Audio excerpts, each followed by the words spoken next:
Baik, masuk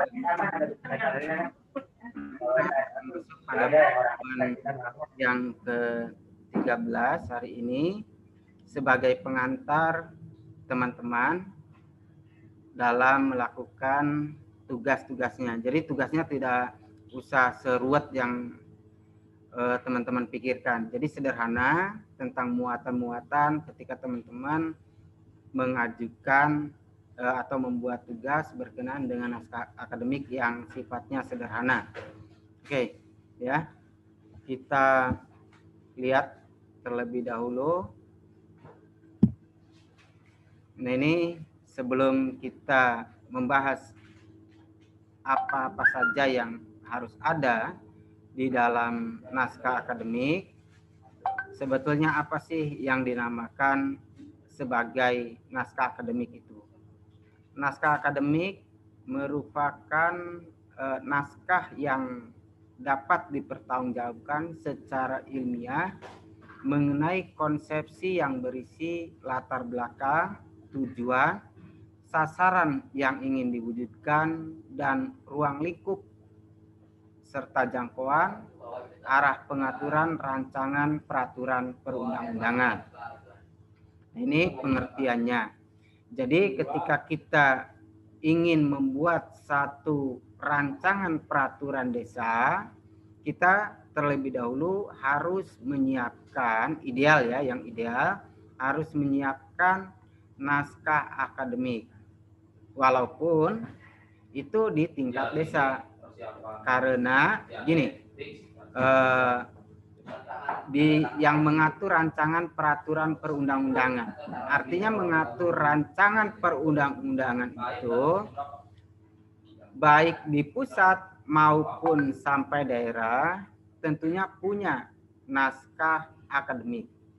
Hal ini ya sebagai bentuk pertanggungjawaban akan lahirnya suatu peraturan di mana harus memuat latar belakang, ini konsep yang sederhananya, tujuan dari penyusunan, kemudian sasaran yang hendak diwujudkan, dan kemudian selanjutnya adalah ruang lingkup, objek kajiannya apa, misalkan objek kajian ini berkenaan dengan nama peraturan yang akan kita buat.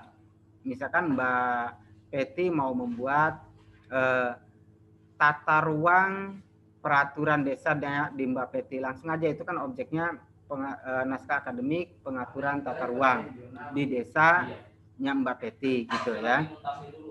Begitu juga dengan Mas Lukman, kemudian Mas Jepri, kira-kira sama seperti itu ya. Jadi itu langkah-langkah yang bisa dilakukan. Oke, selanjutnya naskah dalam kita mengkaji, ya karena kita dunianya adalah dunia akademik, tentunya jangan kita ikut arus dalam artian gini. Ketika ada peraturan-peraturan desa, kadang ditanya ada nggak kajiannya. Nah itu kan muncul secara tiba-tiba.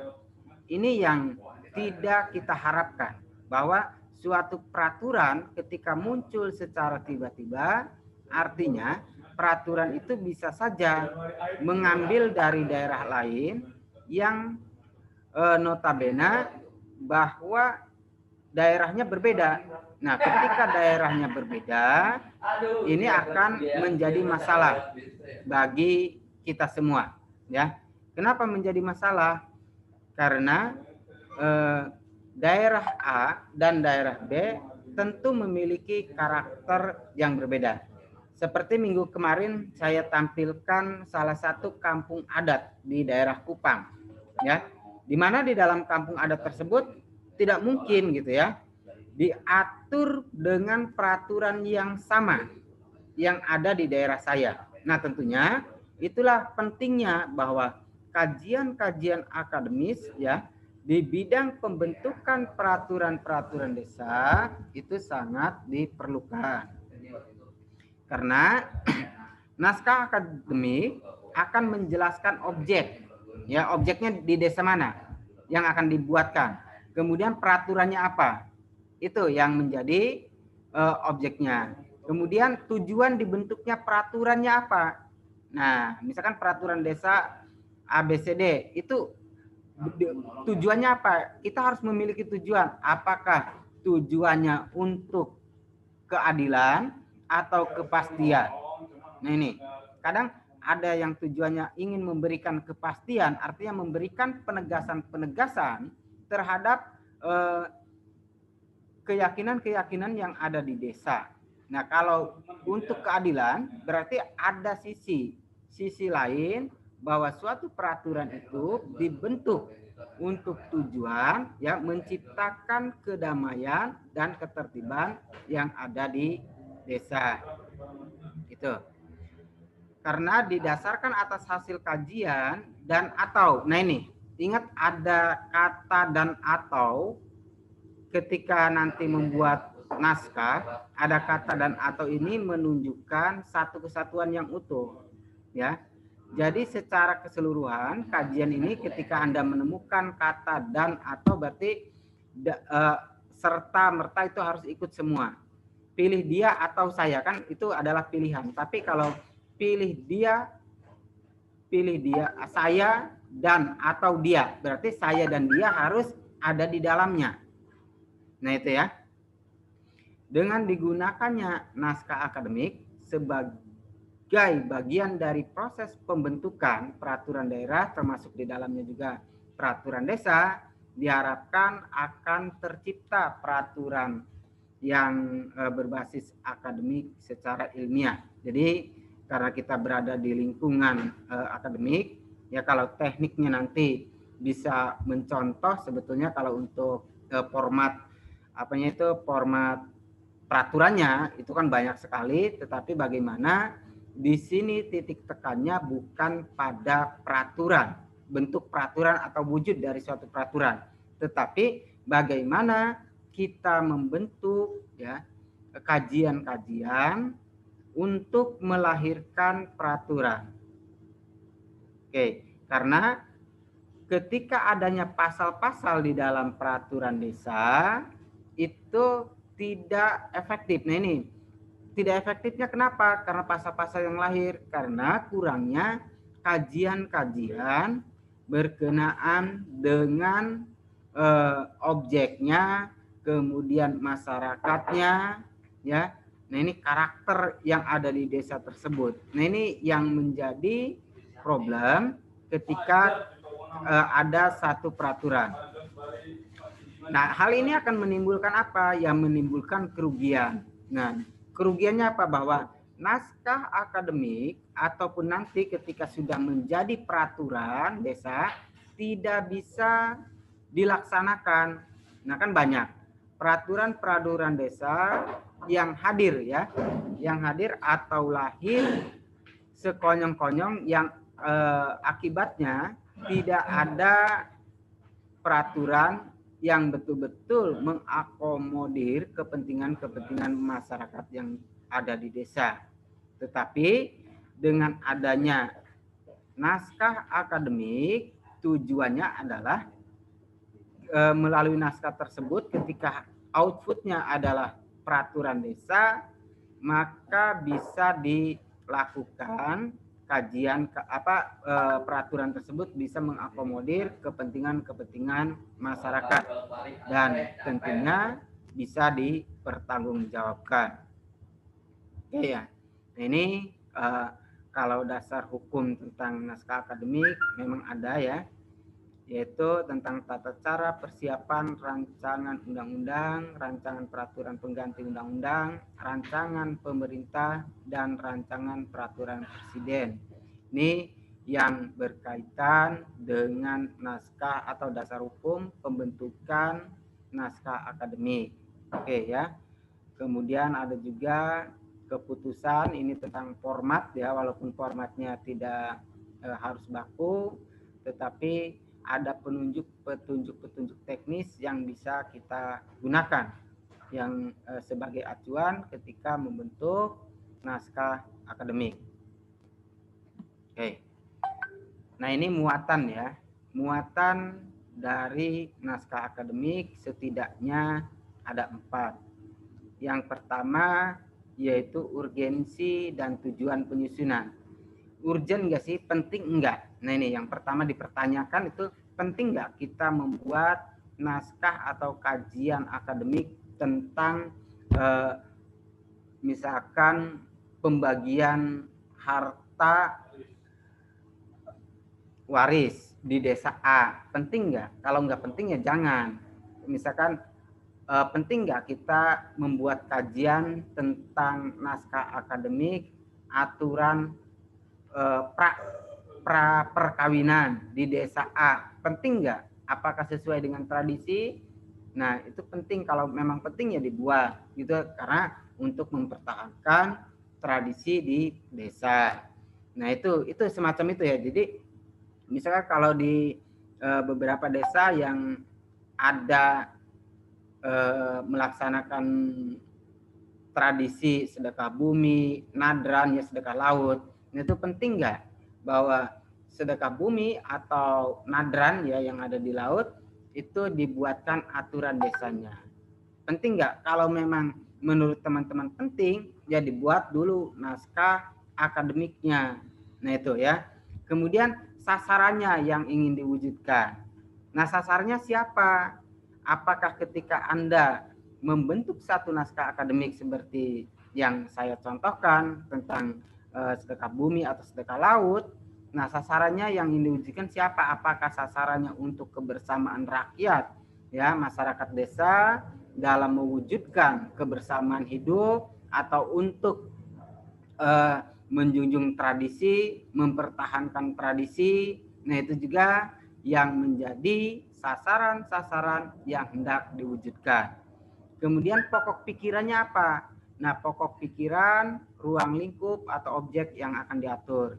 Pokok pikiran itu menyangkut kepada landasan-landasan pemikiran, baik landasan filosofis ya maupun landasan sosiologis. Oke ya.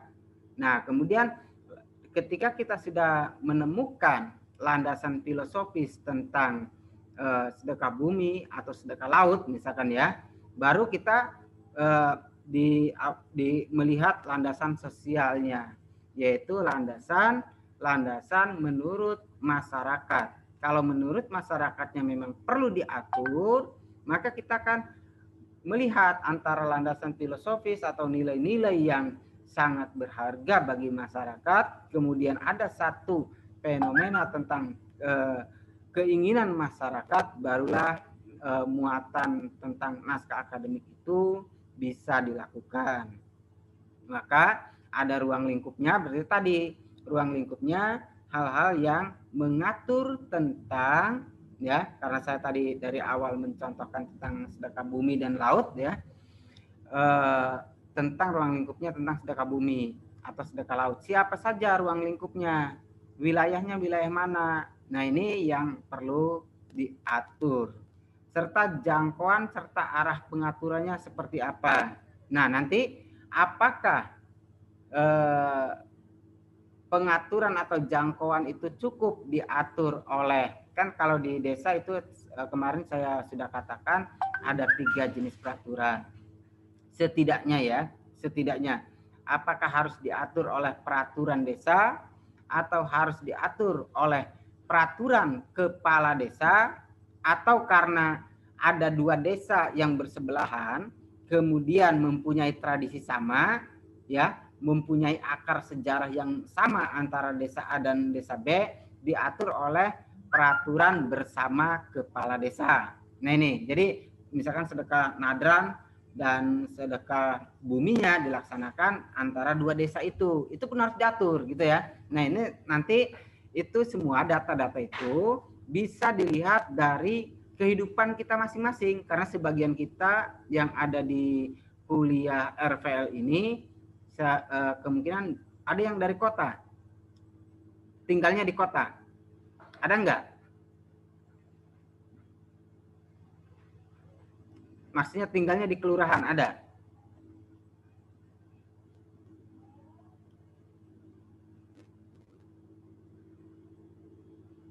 Kayak kayaknya. Oke.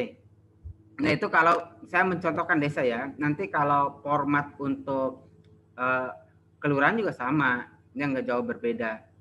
Nah, ini tapi kalau kelurahan, karena kita mata kuliahnya adalah teknik pembentukan peraturan desa, tentunya fokusnya nanti yang tempat-tempatnya berdomisilinya, saya ingin tugasnya ini adalah tugas yang betul-betul sesuai dengan tempat tinggalnya masing-masing, ya, tempat tinggalnya masing-masing, sehingga itu lebih mudah, ya, lebih mudah. Misalkan karena ini dibuatnya juga sederhana, artinya kita menyesuaikan dengan format. Nah, teman-teman bisa melihatnya, memotretnya secara lebih mudah dibandingkan ketika harus membuat, misalkan bagi Mas Jepri tinggal di pesisir, ya jangan mengangkatnya yang di pedalaman, agak susah gitu ya. Angkat saja yang di situ sebagai kriteria tugasnya. Jadi tidak perlu yang yang tinggi-tinggi lah, yang ada di lingkungan saja. Oke, itu ya 4 muatannya. Kemudian isinya, nah ini isi dari ketika kita sudah membuat naskah akademik, yaitu bisa memberikan rekomendasi atau sebagai dasar pemikiran perlunya suatu peraturan perundang-undangan. Nah ya, jadi suatu peraturan perundang-undangan itu perlu karena kenapa?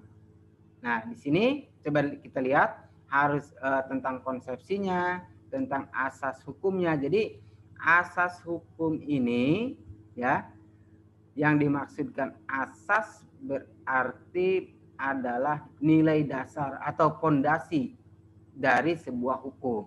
Nah, jadi fondasi dari Anda membuat naskah akademik tentunya harus memuat asas.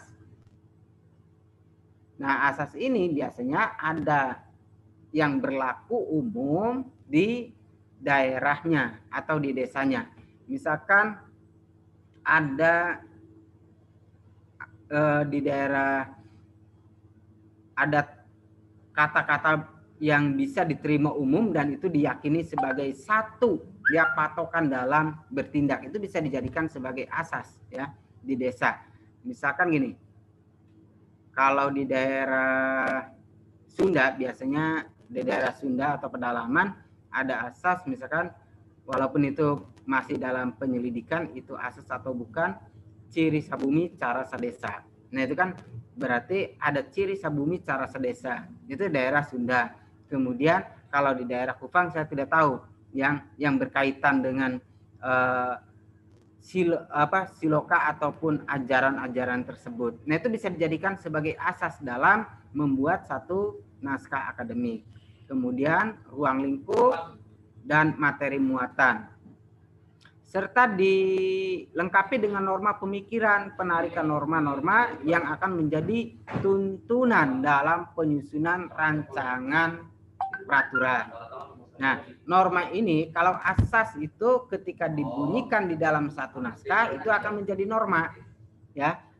Nah, itu jadi asas kemudian norma baru akan menjadi norma hukum ketika sudah dibunyikan di dalam peraturan.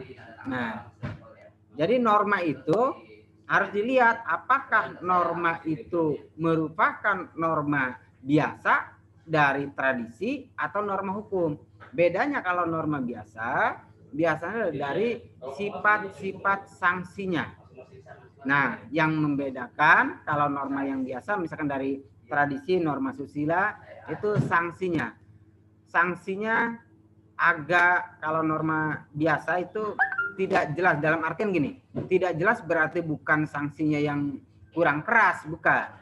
Tetapi tidak jelas itu ada agak fleksibel. Tapi kalau norma hukum itu sanksinya sudah jelas, yaitu ketika satu peraturan diundangkan di desa, maka sanksinya pun akan berbunyi dengan jelas dan konsekuensinya juga sangat jelas, itu ya. Oke. Nah, ini nanti saya share tentang bagaimana sistematika naskah akademik, silakan di sini ada pilihan ya. Pilihannya bisa memakai format yang sebelah kiri atau sebelah kanan. Tidak jadi masalah ya. Jadi itu kajian-kajian yang berkenaan dengan naskah akademik. Tapi setidaknya ada 4 ya, setidaknya ada 4. Yang pertama harus memuat pendahuluan, kemudian asas sebagai landasan filosofisnya, kemudian landasan yuridis dan landasan sosiologis.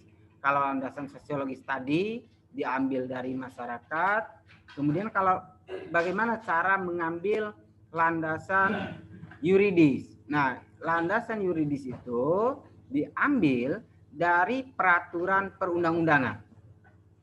Misalkan mulai dari Undang-Undang Dasar. Nah, Undang-Undang Dasar yang mengatur tentang kebebasan untuk menjalankan tradisi, misalkan karena kita tadi akan membuat naskah akademik tentang tradisi di daerah masing-masing, lihat di peraturan di Undang-Undang Dasar yang berbicara tentang tradisi. Lanjut dari situ, kemudian diikuti oleh undang-undang. Sampai kalau memang tidak ada, ya justru adanya hanya peraturan desa. Nah, berarti naskah akademiknya kan apakah tadi diatur setingkat peraturan desa, kemudian kepala desa, atau peraturan bersama kepala desa. Itu akan jadi rujukan secara nilai-nilai hukumnya. Kemudian yang ketiga ya, atau dalam bab 3, model pengaturan materi rancangan undang-undangnya atau rancangan perda dalam hal ini ya, berkenaan dengan hukum positif. Nah, jadi nanti ada, kalau di sini tidak perlu ya, nanti ntar teman-teman bingung. Jadi ada semacam model tentang pengaturan materi muatannya apa saja gitu, dideskripsikan saja ya, dideskripsikan. Nah, dideskripsikan itu artinya gini, memberi satu gambaran tentang tadi sedekah bumi, sedekah laut, kalau memang daerahnya ada laut dan ada di pedalaman yang memiliki tradisi tersebut. Kalau tidak ya jangan mencari objek yang lain. Nah, kemudian yang keempat baru penutup. Nah, ini jadi seperti membuat makalah sebetulnya. Itulah ketika Anda membuat makalah ya di dalam tugas-tugas mata kuliah lain itu hampir mirip. Bedanya kalau naskah akademik itu memang ada acuan formatnya. Ya, makalah juga sama ya. Tapi kan kadang ada juga ketika membuat makalah tidak mengacu kepada format, ya tidak jadi masalah gitu. Itu bergantung kepada kebijakan masing-masing. Oke. Nah, ini sistematikanya berarti di dalam pendahuluan harus mencantumkan latar belakang, identifikasi masalah, tujuan kegunaan dari naskah akademik, dan metode. Ya. Nah, kalau metode yang di desa biasanya yang banyak digunakan itu adalah jenis cara, metode ini cara ya, cara yang dilakukan adalah cara yang lebih empiris atau yang melihat fakta-fakta di masyarakat, karena kan cakupannya tidak begitu luas. Oke. Kemudian bab yang kedua bisa berisi kajian teoritis ya, di mana kajian teori, misalkan siapa sih yang berbicara tentang tradisi itu, nah itu dari tradisi ntar diurai, itu yang namanya kajian teori ya, teori tentang tradisi, pemikiran tentang tradisi. Baru tahap selanjutnya yang B itu kajian tentang asasnya tadi ya, dari asas itu. Nah, yang C kemudian kajian terhadap penyelenggaraan kondisi serta permasalahan yang dihadapi. Nah, ini kan ada ya kajian-kajian ketika masalah ini atau suatu keadaan tidak diatur itu seperti apa? Apakah tertib atau tidak? Nah, ini kan muncul kajian ini ketika kita melihat kegelisahan-kegelisahan di dalam masyarakat. Nah, kemudian yang D, kajian terhadap implikasi penerapan penyelenggaraan sistem. Nah, jadi ada gak sistem yang bisa kita gunakan sehingga kita ada dampaknya itu harus dipertimbangkan positif atau negatifnya. Kalau lebih banyak dampak ketika kita membuat kajian ini, lebih banyak dampak yang negatifnya, ya sebaiknya jangan dilanjutkan. Maksudnya jangan dilanjutkan tuh rekomendasi kan di naskah akademik nanti ada rekomendasi tuh ya, saran. Ya sebaiknya jangan dibuatkan aturan atau perdes tentang sedekah bumi, sedekah laut gitu. Jadi itu yang membuat rekomendasi. Nanti ketika ada pertanyaan dikembalikan kepada kajian-kajian di dalam naskah akademik. Kemudian evaluasi analisis peraturan. Nah, ini evaluasi dan analisis peraturan itu sangat penting ya di dalam melakukan kajian-kajian akademik tadi karena menyangkut kajian peraturan hukum agak tujuannya ketika naskah akademik itu dibuat diharapkan memberikan rekomendasi terhadap lahirnya suatu peraturan dan ketika peraturan itu betul-betul jadi, nah kita tidak disibukkan dengan pertentangan. Ini itu pentingnya karena hari ini tidak sedikit juga peraturan-peraturan yang ada menggunakan naskah akademik. Tetapi karena ada satu sisi kemungkinan kajian yang kurang bisa mengakomodir kepentingan masyarakat yang pada akhirnya banyak menimbulkan pertentangan. Oke, itu ya. Kemudian baru masuk pada landasan filosofis, landasan yuridis, dan landasan sosiologis. Baru kepada bab 4 bisa mengarah kepada pengaturan, tapi ini tidak usah ya disebutkan ntar pasal ini isinya nggak usah, tapi dideskripsikan saja. Kemudian ada kesimpulan dan penutup. Jadi tadi ya modelnya kan ada 2. Anda bisa memilih model yang 5 bab atau 6 bab itu ataupun 4 bab gitu ya, nggak jadi masalah. Oke. Ini latar belakangnya berarti harus berisi pemikiran, alasan filosofis, yuridis yang mendasari pentingnya materi hukum yang bersangkutan segera diatur dengan peraturan perundang-undangan. Ya, harus ada identifikasi masalah yang dituangkan di dalam ruang lingkup naskahnya. Itu yang bisa ya nanti teman-teman bisa membaca yang nanti saya share ini. Nah, yang penting adalah substansi. Secara substansi berarti ada 5 ini tahapannya dan teman-teman bisa membacanya. Oke, itu ya pemberitahuan. Sebetulnya kita kuliah tidak lama untuk ini karena harus banyaknya praktek. Kemudian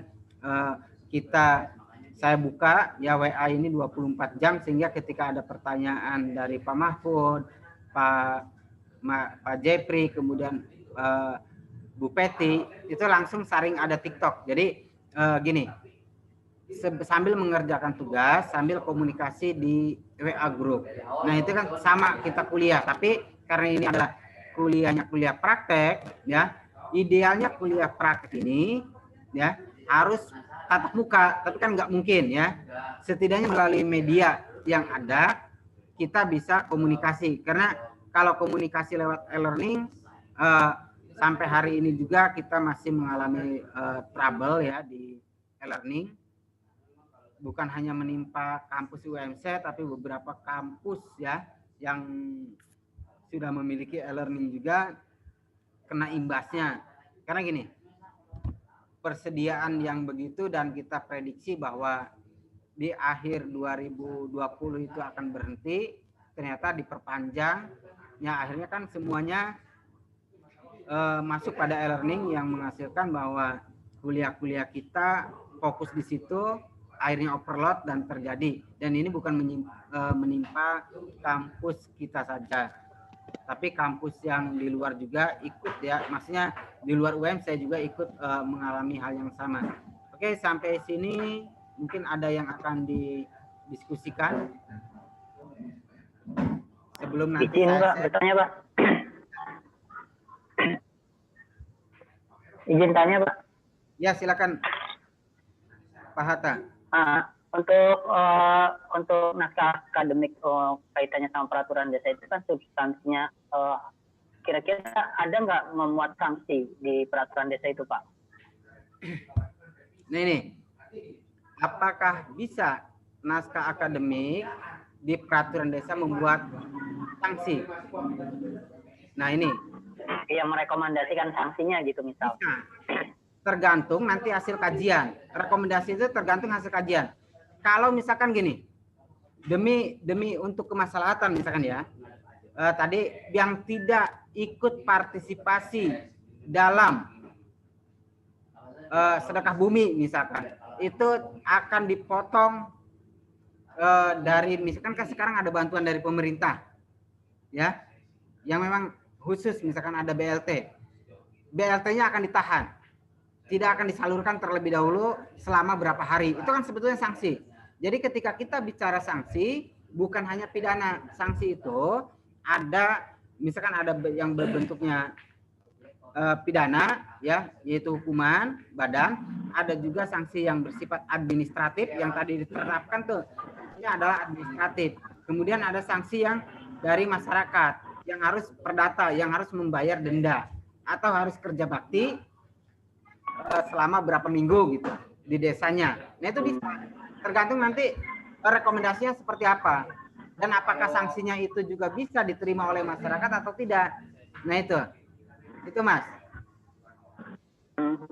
Nah artinya gini, maksudnya kalau seandainya nanti ada dimuatkan sanksi, misal kayak tadi penahanan sementara bantuan BLT gitu kan. Nah jangan sampai nanti sanksi ini bertentangan dengan undang-undang yang ada di atasnya gitu kan ya Pak? Iya. Kan harusnya BLT itu kan harus diterima secara langsung, tapi kan karena ini ada penahanan, karena ini itu, nah akhirnya nanti bertentangan dengan undang-undang di atasnya gitu loh. Iya. Nah kan harus dihindari seperti itu. Nah itu makanya kan nanti kalau takut ya karena BLT itu harus diterima langsung. Nah ini kan tidak memotong BLT-nya, menunda, menahan dulu ya. Nah ini nanti rujukannya kemana? Nah karena setiap daerah ya, negara menjamin kebebasan daerah menggali lokalitasnya. Nah itu yang akan menjadi payung bagi penjatuhan sanksi itu. Ya kan, negara menjamin nilai-nilai lokal yang berkembang dan masih ya dijalankan oleh masyarakat, yang berarti kan ini masih dijalankan. Kita tidak memotong BLT-nya tapi menunda pencairannya. Nah itu kan tidak, karena kita tidak bertentangan dengan lokalitas dan negara itu pun mengakui gitu kira-kira Mas. Ya jadi kenapa naskah akademik itu kadang perlu. Nah, kadang yang celakanya gini, tidak ada yang berbicara tentang kearifan lokal, tiba-tiba ada penahanan terhadap tadi bantuan dari pemerintah, yang akhirnya desa disalahkan. Nah, kalau dikaji dulu kan enak, kalau kita kearifan lokal semacam ini dan kearifan lokal kita diakui oleh negara. Nah, kita buatkan perdesnya. Nah, melalui perdes ini bukan berarti bahwa kita mempersulit masyarakat, justru untuk menjaga ketertiban gitu loh. Ya. Nah, itu Mas. Jadi bukan untuk mempersulit. Nah, yang kadang muncul kan di dalam perdes itu menahan saja bantuan dari pemerintah tanpa dilakukan kajian, sehingga ketika desa ditanya atas dasar apa Anda menahan bantuan tidak disalurkan, nggak ada dasarnya. Nah kan ujung-ujungnya ya karena dia tidak ikut tradisi kita di desa kita, yaitu sedekah laut dan sedekah bumi. Apa dasar Anda menyatakan bahwa yang tidak mengikuti sedekah laut atau sedekah bumi itu ditahan BLT-nya? Kan akhirnya kan tidak bisa berargumentasi. Nah ini, nah makanya perlu kajian naskah akademik itu. Ini Pak hasil kajian kita, dan kita tidak bertentangan dengan undang-undang dasar, justru kita dilindungi dan kita. Nah itu kan argumentasi. Ya kadang desa itu mengalami kesulitan ya ketika membuat peraturan desa, seringkali dibantah, apalagi dimanfaatkan oleh orang-orang yang atau oknum-oknum yang tidak bertanggung jawab untuk menghajar desa itu di situ ya. Ini walaupun kelemahannya ya ketika kita membuat satu peraturan dengan sangat bagus, kelemahannya kadang juga dimanfaatkan juga oleh oknum desanya. Nah, kalau tadi ketika peraturannya lemah dimanfaatkan oleh oknum dari masyarakat, tapi ketika peraturan desa itu kuat dimanfaatkan oleh oknum desa untuk, nah ya, untuk masyarakat biar terkekang gitu loh. Jadi ini juga yang harus nanti dipertimbangkan terhadap rekomendasi-rekomendasi yang dibuat ketika Anda membuat tugas tentang naskah akademik. Oke, itu Mas Hatta. Siap Pak, makasih Pak. Ya. Oke, yang lain?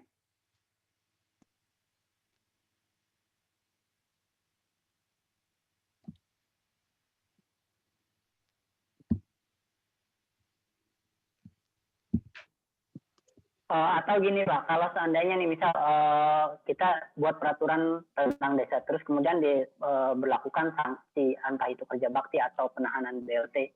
Nah, kalau seandainya yang dikenakan sanksi itu menolak atau masyarakat itu menolak dengan sanksi itu gimana Pak? Nah, kalau masyarakat menolak, berarti kan penahanan ya tidak ada. Kalau gini, kalau desa sudah membuat satu peraturan, memang desa satu kelemahannya itu tidak ada alat pemaksa ya untuk desa. Tidak memiliki alat pemaksa seperti negara ketika aturan itu dilanggar. Tetapi kan kita secara tidak sanksinya ini hanya penahanan. Desa kan bisa menggunakan aturan dari penahanan terhadap BLT-nya. Kecuali kita berada di dalam desa adat. Nah, biasanya kalau mungkin di sini ada Pak Jepri ya. Kalau di desa adat itu ada alat pemaksanya. Ketua adat itu sangat ya, kalau memang di desa adat itu ketika tidak ya tidak, dan negara tidak bisa tidak bisa ikut campur, bahkan daerah pun tidak bisa ketika menyentuh desa-desa adat. Nah, ini jadi nanti juga akan dipisahkan ya Pak Jeffrey kira-kira ya, apakah itu menyangkut adat atau tidak. Makanya desa yang kalau bisa nanti di dalam naskah akademik itu ada muatan-muatan adat. Tujuannya adalah untuk memperkuat ya, memperkuat ketika memang peraturan itu membutuhkan mengeluarkan sanksi, ada sanksi di dalam peraturan itu. Oke, itu Mas. Gimana mungkin Pak Jeffrey, ada tambahan mungkin? Di sana banyak desa adat. Ya, makasih Pak Sarif. Ya. Mas ya. Itu ya, untuk di Kupang memang banyak sekali kita dari latar belakang suku yang berbeda Pak ya. Terutama di Kupang kita majemuk itu, jadi biasanya kita di kota jadi lebih memakai mufakat itu, jadi untuk membuat suatu kayak tadi kesepakatan itu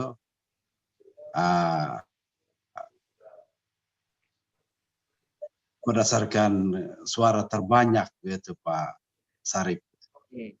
Mas Sarif ya.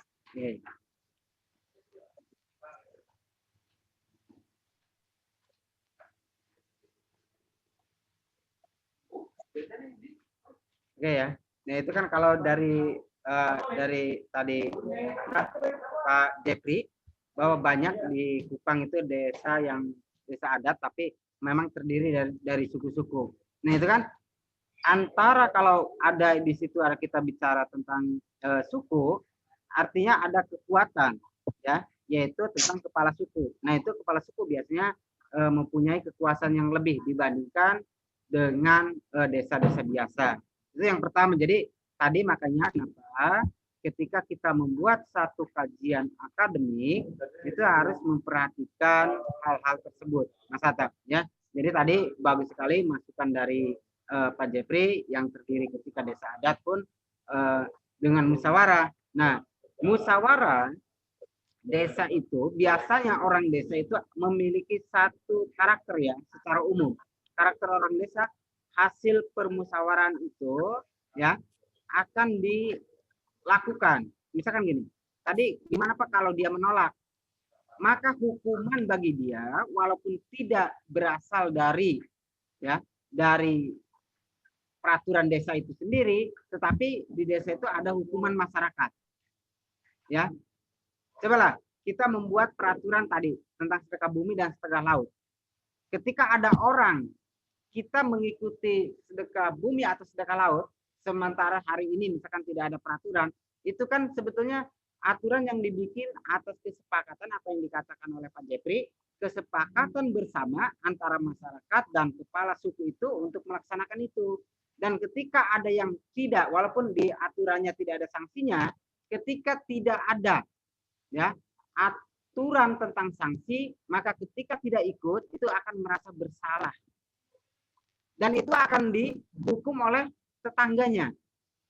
Coba kita praktek di Cirebon juga memang ada beberapa daerah yang masih ketika tidak mengikuti itu dia akan bersalah dan dia akan melakukan kegiatan itu sendiri sebagai gantinya ya, sebagai gantinya walaupun tidak diformalkan dalam bentuk peraturan desa. Oke, kira-kira gitu Mas Tata ya.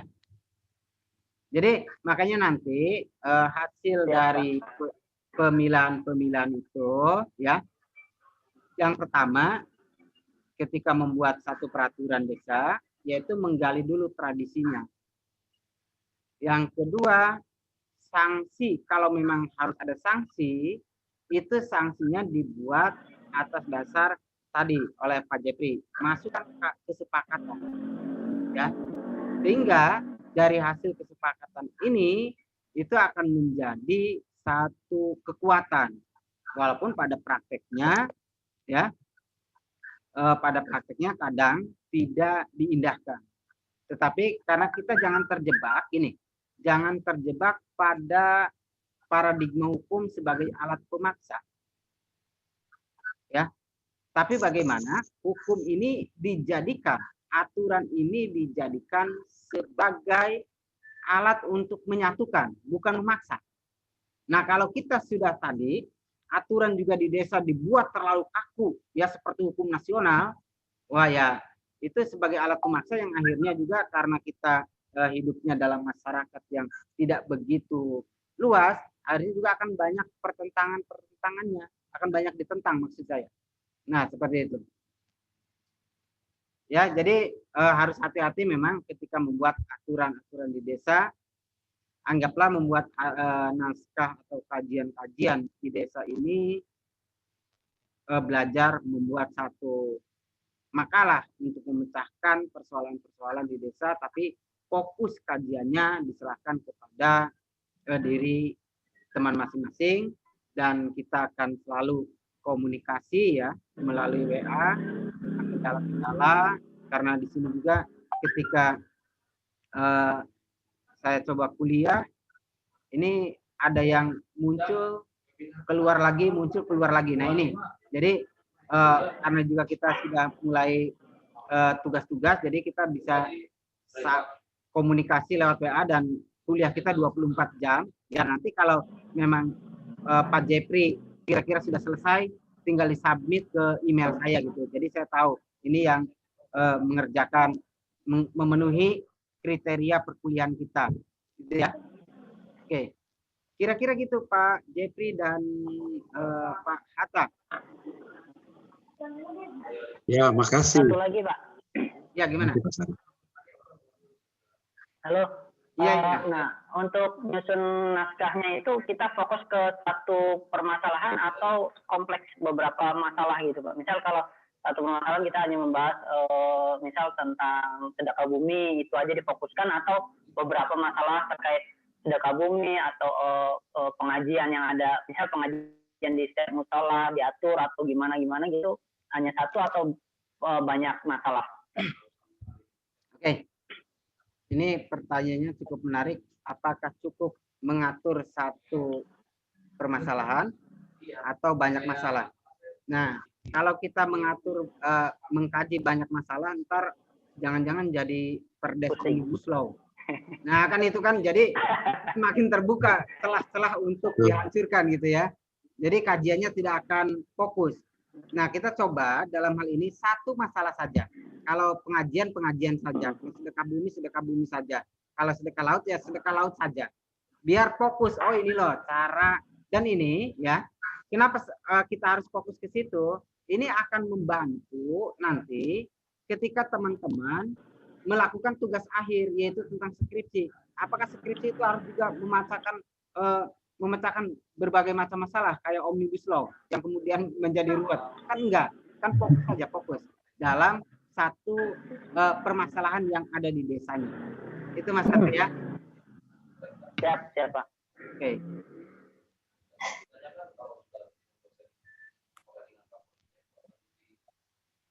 Ya, ada yang ditanyakan lagi? Oke, kalau tidak ada, maksudnya kalau tidak ada yang ditanyakan. Oh ya, izin Pak, filenya nanti di-share ya Pak? Iya, yang ini nanti di-share, ini kan sebagai gambaran untuk tugas ya, dan siap. Jangan kok tugas, ya memang kan kata mata kuliahnya teknik pembentukan peraturan desa.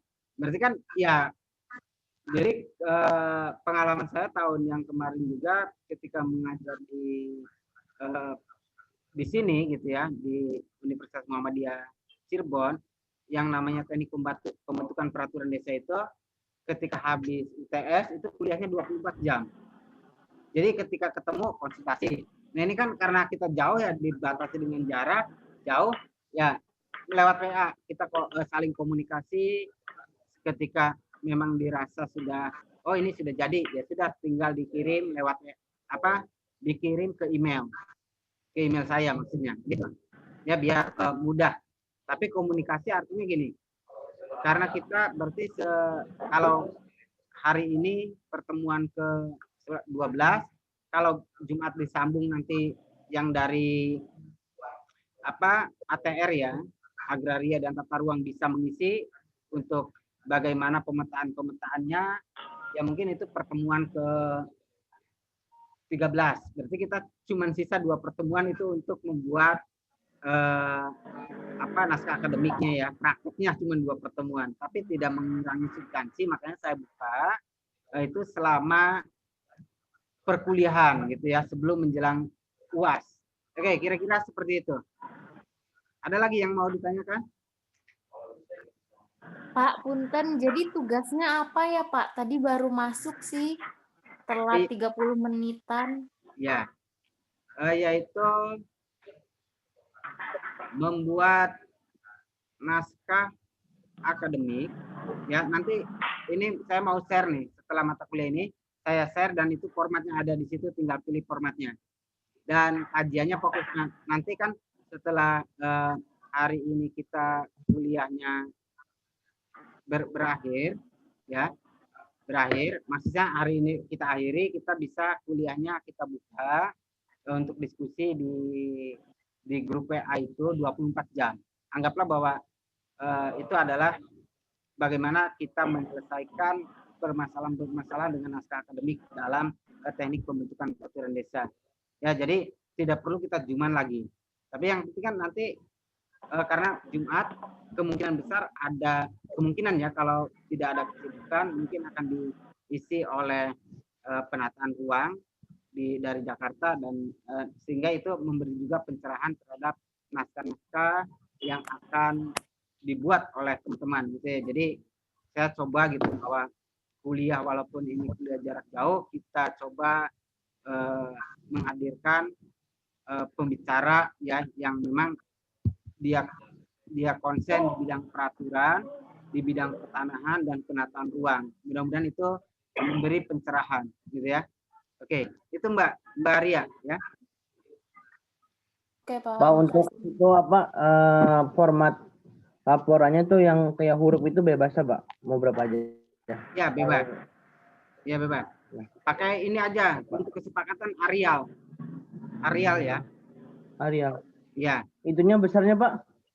Ya, besarnya 12.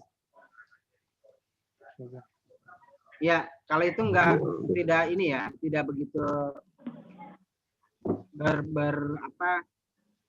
berpengaruh kita ketika kita membuat kajian, tapi kalau kajian biasanya memakai Arial itu aja. Ya, Arial 12. Berarti merupa makalah ya, Pak ya? Bukan makalah, Mbak Ria. Nah, ini Iya, Pak. nanti Mbak Ria bisa membedakan antara naskah akademik dengan makalah gitu. Pada akhirnya kan itu. Oh, kalau ini bentuk naskah akademik seperti ini, bentuk makalah beda lagi. Nah, ini kan kalau naskah akademik nanti ada formatnya sendiri. Berbeda dengan makalah gitu. Ya, ini nanti ntar setelah ini saya share gitu. Ya, Pak. Ada deadline-nya nggak, Pak? Deadline-nya ya berarti sebelum UAS saja. Jadi selama 24 jam ini, ya kita kuliahnya itu lewat WA, saling komunikasi tentang penyelesaian tugas. Itu Mbak.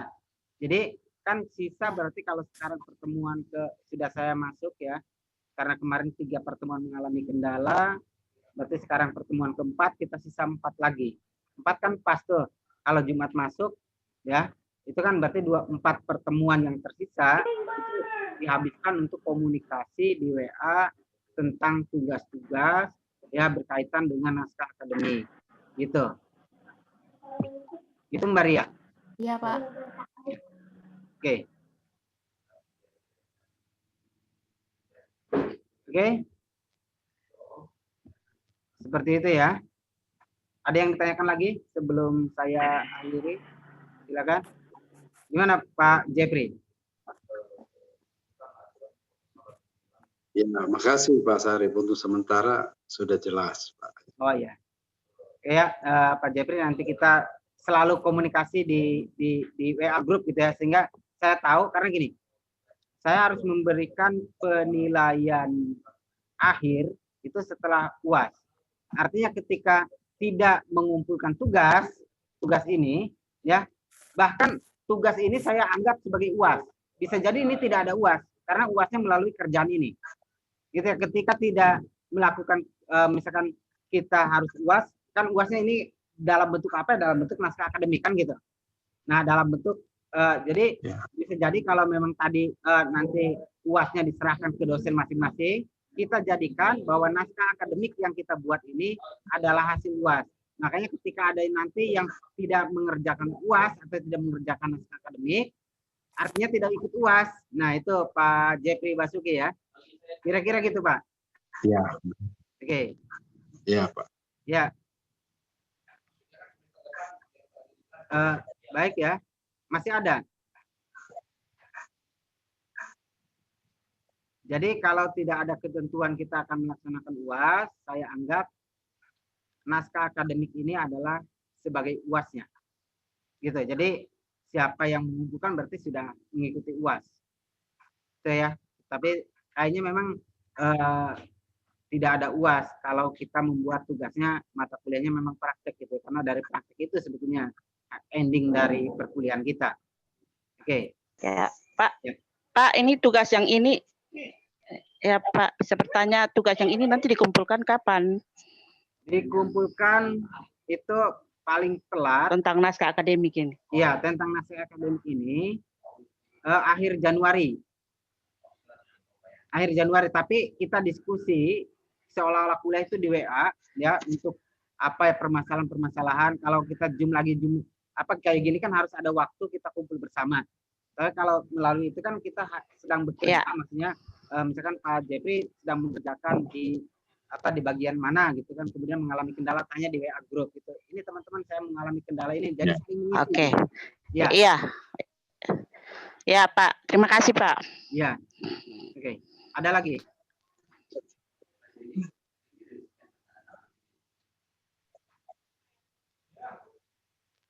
Baik ya.